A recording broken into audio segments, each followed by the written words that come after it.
പ്രവാസ ലോകത്ത് നിന്നുള്ള വാർത്തകൾ. വിദേശികളുടെ കുടുംബാംഗങ്ങൾക്കുള്ള ഓപ്പൺ വർക്ക് പെർമിറ്റ് നിയമങ്ങളിൽ മാറ്റം പ്രഖ്യാപിച്ച കാനഡയിലുള്ള ആയിരക്കണക്കിന് ഇന്ത്യക്കാർക്ക് പുതിയ നീക്കം ആശ്വാസകരമാകും. ജോലി ചെയ്യുന്നവരുടെയും പഠിക്കുന്നവരുടെയും പങ്കാളികൾക്കായി ഓപ്പൺ വർക്ക് പെർമിറ്റ് പുതുക്കാനൊരുങ്ങുകയാണ് കനേഡിയൻ സർക്കാർ. പ്രധാനമന്ത്രി സ്ഥാനത്ത് നിന്ന് ജസ്റ്റിൻ ട്രൂഡോ പടിയിറങ്ങിയതിന് പിന്നാലെയാണ് കനേഡിയൻ സർക്കാരിന്റെ പുതിയ നീക്കം.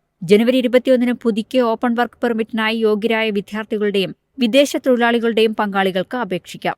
നാച്ചുറൽ ആൻഡ് അപ്ലൈഡ് സയൻസ്, നിർമ്മാണ മേഖല, ആരോഗ്യ മേഖല, വിദ്യാഭ്യാസ മേഖല, കായിക മേഖല എന്നിവിടങ്ങളിൽ ജോലി ചെയ്യുന്നവരുടെ പങ്കാളികൾക്ക് ഓപ്പൺ വർക്ക് പെർമിറ്റിനായി അപേക്ഷിക്കാം. കാനഡയിലെ ടയർ 1 തൊഴിലുകളിൽ ജോലി ചെയ്യുന്ന വിദേശ തൊഴിലാളികളുടെ ജീവിത പങ്കാളികൾക്ക് മാത്രമായി ഇത് പരിമിതപ്പെടുത്തും. വർക്ക് പെർമിറ്റിൽ കുറഞ്ഞത് 16 മാസമെങ്കിലും ശേഷിക്കുന്ന വിദേശ തൊഴിലാളികളുടെ പങ്കാളികൾക്ക് മാത്രമേ ഓപ്പൺ വർക്ക് പെർമിറ്റിനായി അപേക്ഷിക്കാൻ സാധിക്കുകയുള്ളൂ. കൂടാതെ ആശ്രിതരായ കുട്ടികൾക്കായി കനേഡിയൻ സർക്കാർ കർശനമായ യോഗ്യതാ മാനദണ്ഡങ്ങൾ നടപ്പിലാക്കും. News desk MyFin TV.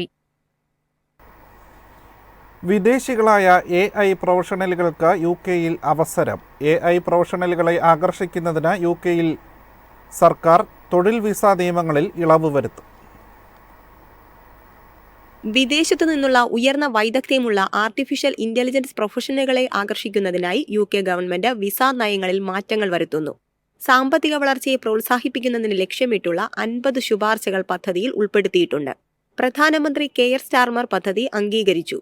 UK-യുടെ ആഗോള സർവകലാശാലകളുടെ പട്ടികയിൽ നിന്ന് Indian Institute of Technology, Carnegie Mellon University എന്നിവ ഒഴിവാക്കിയിരുന്നു. എന്നാൽ ഈ സ്ഥാപനങ്ങളിൽ നിന്നുള്ള ബിരുദധാരികളെ ആകർഷിക്കുന്നതിനായി ഇമിഗ്രേഷൻ സംവിധാനം പരിഷ്കരിക്കും. ആക്ഷൻ പ്ലാനിലെ ശുപാർശ 21 പുതിയ വിസ പാതകൾ വികസിപ്പിക്കാനും സ്റ്റാർട്ടപ്പുകളെയും അന്തർദേശീയ പ്രതിഭകളെയും തടയുന്ന ചെലവും സങ്കീർണതയും പോലുള്ള തടസ്സങ്ങൾ പരിഹരിക്കാനും നിർദ്ദേശിക്കുന്നു. ഗവൺമെന്റ് ഈ ശുപാർശ ഭാഗികമായി അംഗീകരിച്ചു. ലൈസൻസുള്ള ഒരു UK സ്പോൺസറിൽ നിന്ന് സ്ഥിരീകരിച്ച തൊഴിൽ വാഗ്ദാനമുള്ള വ്യക്തികൾക്ക് സ്കിൽഡ് വർക്കർ റൂട്ട് വഴി വിസയ്ക്ക് അപേക്ഷിക്കാം. ഇന്നോവേറ്റർ ഫൗണ്ടർ റൂട്ട് മുഖേന UK വിപണിയിൽ നിലവിൽ ലഭ്യമല്ലാത്ത നൂതന ബിസിനസ് ആശയങ്ങളുള്ള സംരംഭകർക്ക് അപേക്ഷിക്കാവുന്നതാണ്. ഗ്ലോബൽ ടാലന്റ് റൂട്ട് വഴി അക്കാദമിയ, കല അല്ലെങ്കിൽ ഡിജിറ്റൽ സാങ്കേതിക വിദ്യ എന്നിവയിലെ വിദഗ്ധർക്ക് അപേക്ഷിക്കാം. News desk MyFin TV. UAE നിവാസികൾക്ക് സ്വന്തം സ്പോൺസർഷിപ്പിൽ ബന്ധുക്കളെയും സുഹൃത്തുക്കളെയും സന്ദർശക വിസയിൽ കൊണ്ടുവരാം. 90 ദിവസം വരെ സന്ദർശക വിസ കാലാവധി ലഭിക്കും. 30 മുതൽ 90 ദിവസം വരെ കാലാവധി വിസയ്ക്കുണ്ടായിരിക്കുമെന്ന് Federal Authority for Identity, Citizenship, Customs, Port Security അറിയിച്ചു. അതോറിറ്റിയുടെ വെബ്സൈറ്റിലൂടെയും സ്മാർട്ട് ആപ്ലിക്കേഷനിലൂടെയും അപേക്ഷകൾ സമർപ്പിക്കാം. ഉപഭോക്താക്കൾക്ക് തങ്ങളുടെ ഡിജിറ്റൽ ഐഡന്റിറ്റി ഉപയോഗിച്ച് അതോറിറ്റിയുടെ വെബ്സൈറ്റിലോ മൊബൈൽ ആപ്ലിക്കേഷനിലോ ലോഗിൻ ചെയ്ത് ആവശ്യമുള്ള വിസയുടെ തരവും കാലാവധിയും തിരഞ്ഞെടുക്കാം. അവരുടെ വിശദാംശങ്ങളുടെ കൃത്യത പരിശോധിച്ചതിന് ശേഷം അപേക്ഷ സമർപ്പിക്കാം. വിസയ്ക്ക് യോഗ്യത നേടുന്നതിന് അപേക്ഷകർക്ക് 6 മാസത്തിൽ കൂടുതൽ സാധുതയുള്ള പാസ്പോർട്ട് ഉണ്ടായിരിക്കണം. ഒരു യാത്രാ ടിക്കറ്റ്, സാധുതയുള്ള ആരോഗ്യ ഇൻഷുറൻസ് എന്നിവ ഉണ്ടായിരിക്കണം. വിസ ഹോൾഡർ UAE പൗരന്റെ സുഹൃത്തോ ബന്ധുവോ ആയിരിക്കണം. 1 മുതൽ 3 മാസം വരെ കാലാവധിയുള്ള സിംഗിൾ എൻട്രി, ഒന്നിലേറെ തവണ യാത്ര ചെയ്യാവുന്ന മൾട്ടിപ്പിൾ എൻട്രി വിസ തിരഞ്ഞെടുക്കാം. വിസ ലഭിച്ചാൽ 60 ദിവസത്തിനകം രാജ്യത്ത് പ്രവേശിച്ചാൽ മതി. വിസ കാലാവധിക്ക് ശേഷം രാജ്യം വിടാത്തവർക്കെതിരെ പിഴ ചുമത്തും. News desk MyFin TV. ആരോഗ്യത്തിന് ഹാനികരമായ വസ്തുക്കൾക്ക് കുവൈറ്റിൽ നികുതി ഏർപ്പെടുത്തുന്നു. നിയമം അധികം വൈകാതെ നടപ്പിലാക്കും.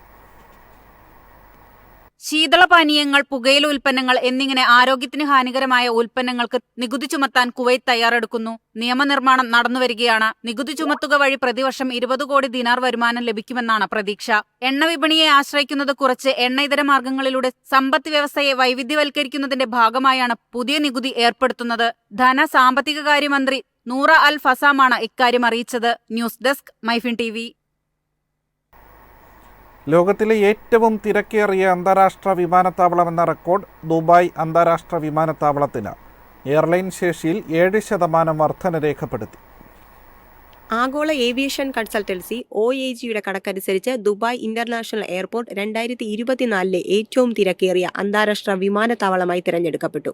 2019 നിലവാരത്തിൽ നിന്ന് 12% വർധന രേഖപ്പെടുത്തി.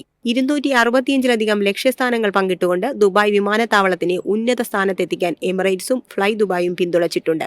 India, Saudi Arabia, UK, Pakistan എന്നിവിടങ്ങളിലേക്കാണ് ദുബായിൽ നിന്ന് ഏറ്റവും കൂടുതൽ വിമാന സർവീസ് നടത്തുന്നത്. 101 അന്താരാഷ്ട്ര എയർലൈനുകളും ഇവിടെ നിന്ന് സർവീസ് നടത്തുന്നുണ്ട്. ജനുവരിയിലെ ആദ്യ 15 ദിവസം ദുബായ് വിമാനത്താവളം വഴി യാത്ര ചെയ്തത് 43 ലക്ഷം പേരാണ്. ചരിത്രത്തിലെ തന്നെ ഏറ്റവും തിരക്കേറിയ വർഷാദ്യത്തിനാണ് ദുബായ് വിമാനത്താവളം ഇത്തവണ സാക്ഷ്യം വഹിച്ചത്. News desk, MyFin TV.